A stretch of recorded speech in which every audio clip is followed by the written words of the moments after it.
Hey everyone, today I wanted to showcase my new updated hybrid build of Dash. After the calling in Singapore and the Pro Tour in Lille, there have been some changes to the deck, and I thought it'd be a really good way to also showcase what my actual physical cards look like. It's normally something I don't really showcase a whole lot because most of my videos are mostly over Tabletop Simulator or using card overlays, so it felt important to actually showcase what the deck actually looks like as well. Starting out, of course, begin with the hero, an adult mechanologist called Inventor Extraordinaire, for those of you who are not familiar with Flesh and Blood or with the deck at all.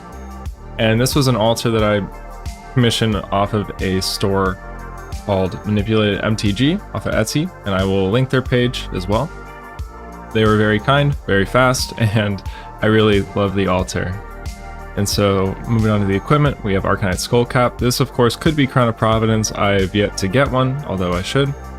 And here's Teklovossen Pistol, a core strategy of the deck that most of it builds around in some capacity.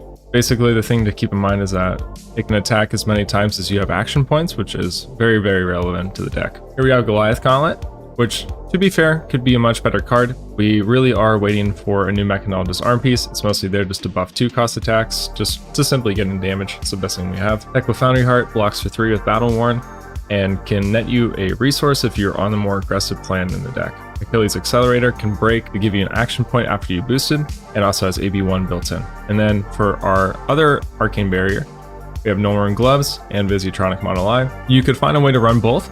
I'm just opting to run one, so running Visitronic Model I, but if you want Arcane Barrier 4, you can definitely make room for it. I'll also link the dice that I use. They're very cool brass, so they're incredibly heavy, and they make for really fun Steam counters. Starting out with the actual deck, we're going to go with the reds first, so we have High Octane. Whenever you boost this turn, you net an action point, draw a card, and go again. So in combination with the Teklovossen Pistol, you're going to boost a bunch of times. You'll have a bunch of action points left over, which means that as long as you have resources, you can reload and fire your pistol multiple times, because the pistol, of course, can shoot as long as you have an action point available. After that, we have Combustible Courier, which is a 4 attack, has boost, which is the Mechanologist keyword, where you banish the top card of your deck, and if it's another Mechanologist card that you banish this way, it gets go again. So it's really good in the aggressive version. High Speed Impact is a 1/4 with boost. If it hits, the next thing you boost on the combat chain gains Dominate. Maximum Velocity is a pretty big build around card in the aggressive side of this deck. It's a 2/10, which seems absurd until you realize the very real downside of the card, which is that you have to boost 3 times or else you can't even play Maximum Velocity. A lot of times it blocks, but when you're able to play it, it's extremely explosive. Payload is a 2/6 with Dominate if you boosted on the combat chain previously to playing Dominate. Really solid card, great for closing out games. We have Red T-Bone, and it has boost on it. And when you attack with it, if there is a boosted attack on the combat chain, your opponent has to block with an equipment. So T-Bone counts itself. So if you start your combat chain with T-Bone, your opponent has to put an equipment in front. And here we have Throttle, a 2/6 with boost, so essentially go again. Incredibly strong card.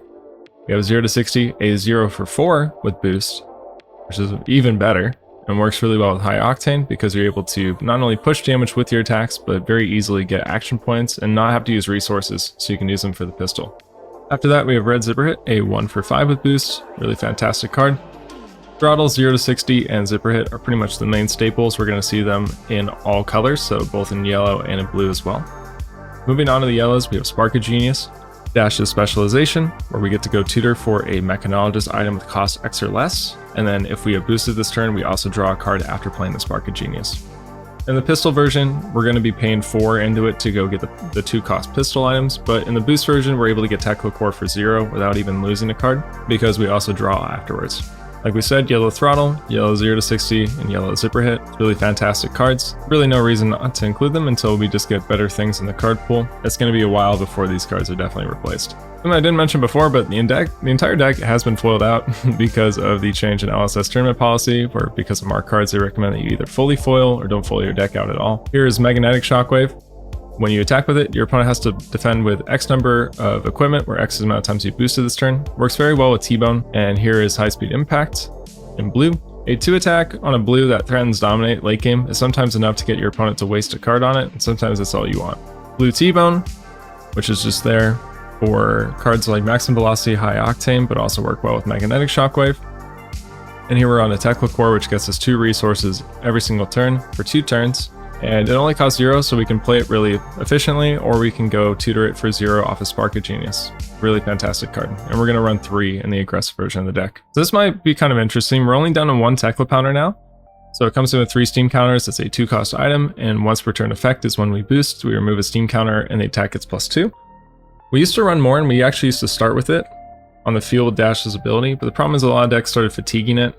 So we only run 1, and we're going to opt to start Induction Chamber in a lot of aggro matchups now.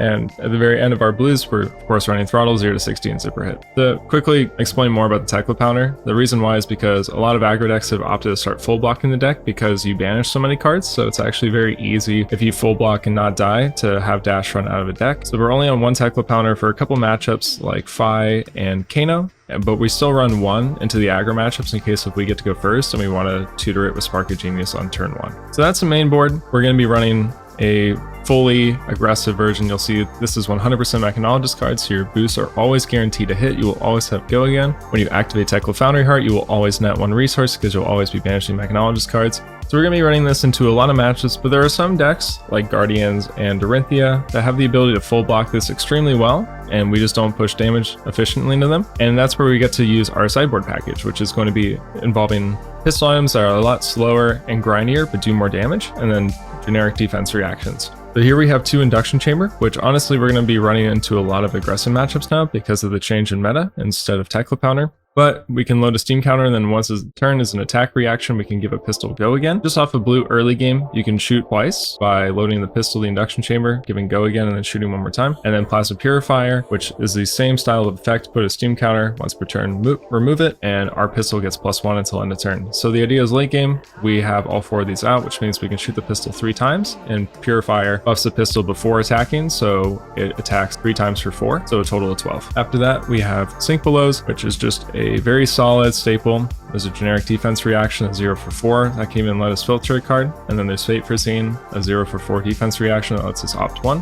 Well, these cards are really fantastic, and it'll probably take a lot for them to be replaced. And then finally we have 3 Red Immovables, 3 for 8 defense reaction if it's played from Arsenal, so really fantastic into Dawnblade Dorinthia, turns off Reprise naturally, and also Guardian. And so the idea is that we're going to grind out the game. We're not really boosting at all, and we're going to be trying to assemble these pistol items because they're incredibly damage efficient towards the end of the game when we just can pitch all blues from our hand and deal 12 damage every single turn, no questions asked. Of course, it's a little bit slower and takes a while to set up, so into aggressive decks, we're going to be playing the boost version, which is going to be the main board of the deck, and that's where the hybrid term comes from. So thanks for watching. I just wanted to showcase this. I'm not sure if I'll be attending Nats, but I do plan on attending the Calling in San Jose, and this is most likely the version of the deck that I will be playing unless if things change again. But I wanted to actually showcase the physical cards because that is the beauty of Flesh and Blood, is seeing all these beautiful things in person. Thank you for watching.